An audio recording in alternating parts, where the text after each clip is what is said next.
Bom, vamos para a 7ª parte. E com ela, daqui a pouco a gente termina.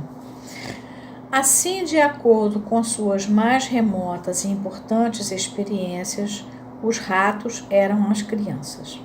E, a essa altura, apresentou uma informação que ele havia mantido longe de seu contexto por bastante tempo, mas que agora explicava plenamente o interesse que ele estava fadado a ter por crianças. Olha só, a dama de quem ele fora admirador por tantos anos, mas com quem não fora capaz de decidir a casar-se, estava condenada à esterilidade em virtude de uma operação ginecológica que envolvera a extirpação dos ovários.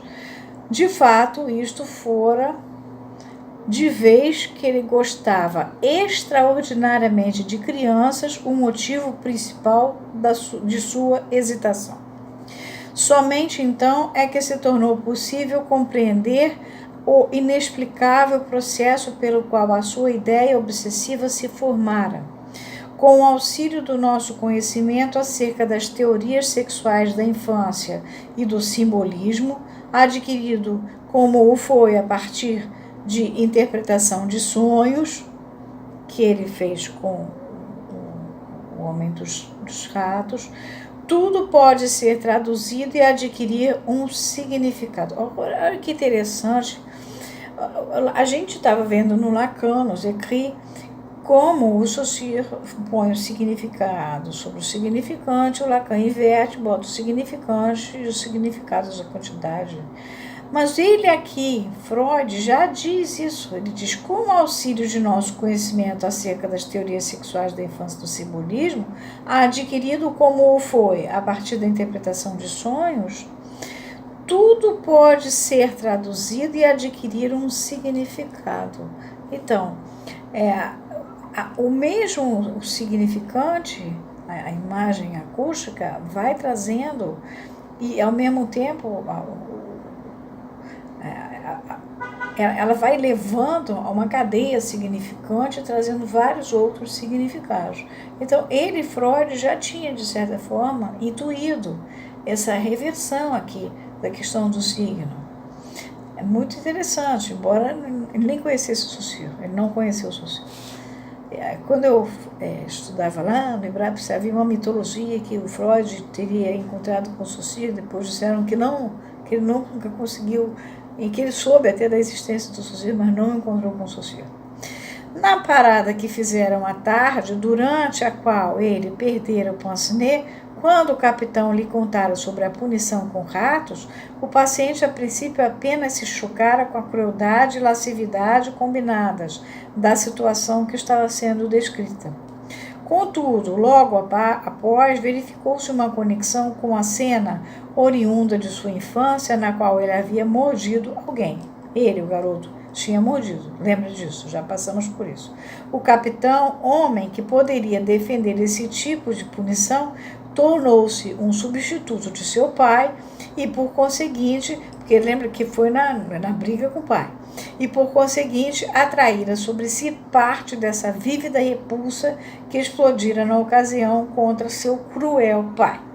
A ideia que lhe veio por um instante à consciência com relação ao fato de que algo dessa natureza podia acontecer a alguém de quem ele gostava, pôde provavelmente ser traduzida como um desejo parecido com: é preciso que lhe façam também a mesma coisa, ao capitão cruel, e dirigida àquele que narrou a história e, através dele, do capitão cruel, a seu pai. Um dia e meio mais tarde, aí Freud diz o seguinte: não foi naquela noite, conforme me disse no começo. É quase impossível que o pince-nez encomendado pudesse ter chegado no mesmo dia. O paciente abreviou o intervalo de tempo de forma retrospectiva, pois foi o período no qual se haviam instalado as conexões mentais definitivas e durante o qual o episódio reprimido, recalcado, na verdade, ocorrera o episódio de sua entrevista com um oficial que lhe contou a amável atitude da jovem dama da agência postal na página 178.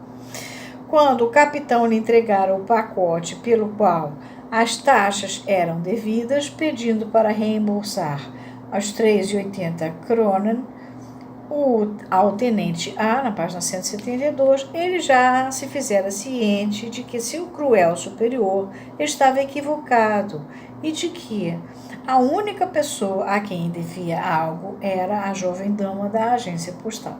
Por conseguinte, podia facilmente lhe haver ocorrido pensar em alguma resposta irônica, tal como: "Você acha mesmo que eu vou pagar?" Ou "Pago coisa nenhuma", ou então "Claro, pode deixar que eu vou pagar a ele". Respostas que não estariam sujeitas a nenhuma força compulsiva. Contudo, em vez disso, nascida das agitações de seu complexo paterno e de sua lembrança da cena oriunda de sua infância, formou-se em sua mente uma resposta parecida com esta.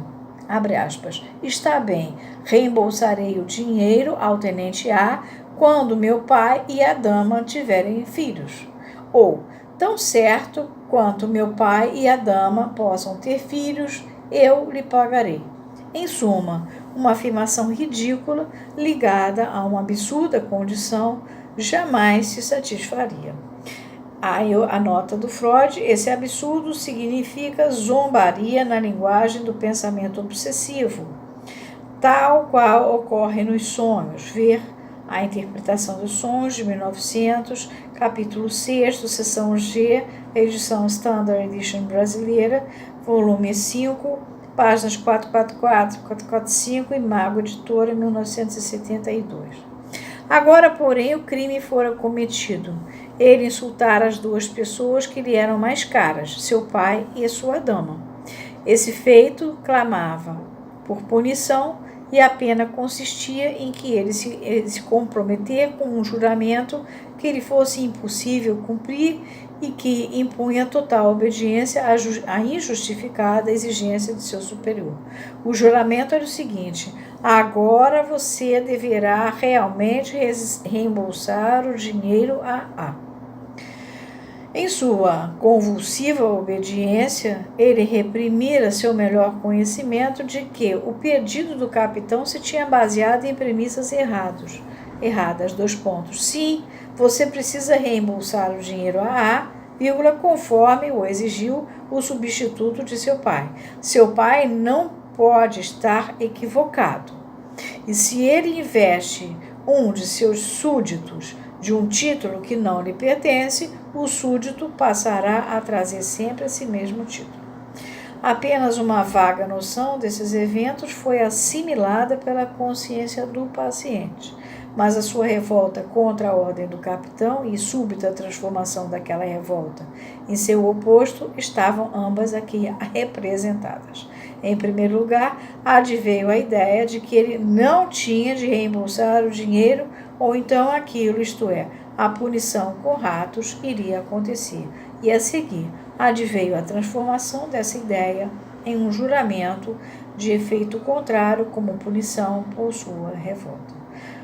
Reparem que ele diz aqui, apenas uma vaga noção desses eventos foi assimilada pela consciência do paciente.